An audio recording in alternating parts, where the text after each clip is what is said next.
జై శ్రీమన్నారాయణ. వివాహ చక్రం యొక్క 8వ భాగం. అయితే మనకు మొదటి భాగంలో వివాహం చేస్తే ఎలా ఉంటారు దంపతులు, రెండవ భాగంలో వివాహం చేస్తే ఎలా ఉంటారని ప్రతి భాగాన్ని డివైడ్ చేసుకుంటూ వాస్తు పురుషుడు ఏ ఏ స్థానంలో ఉంటే ఏ ఫలితాన్ని ఇస్తాడు అనేది తెలుసుకోవడం జరిగింది. అలాగే ఇప్పుడు 8వ స్థానంలో అంటే ఉత్తరమున వాస్తు పురుషుడు ఉన్నట్టయితే, ఉత్తరంలో వివాహ పురుషుడు ఉన్నట్టయితే దంపతులకు ధనము ధాన్యములు కలగజేస్తాడు. ధనధాన్యములు కలుగును.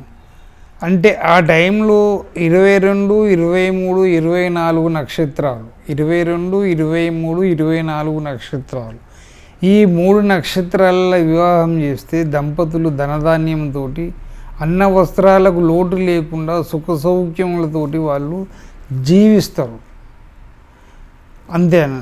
కాబట్టి మీరు తప్పనిసరిగా ఆ యొక్క 22, 23, 24 నక్షత్రముల యందు, ఈ 3 నక్షత్రముల యందు ఉత్తరమున వివాహ పురుషుడు ఉన్న సమయంలో వాళ్ళ కన్యాదానం చేసిన, కన్యను స్వీకరించిన, వివాహం చేస్తే ధనధాన్యములు కలిగి వాళ్ళు సుఖజీవితాన్ని అనుభవిస్తారు దంపతులు. జై శ్రీమన్నారాయణ.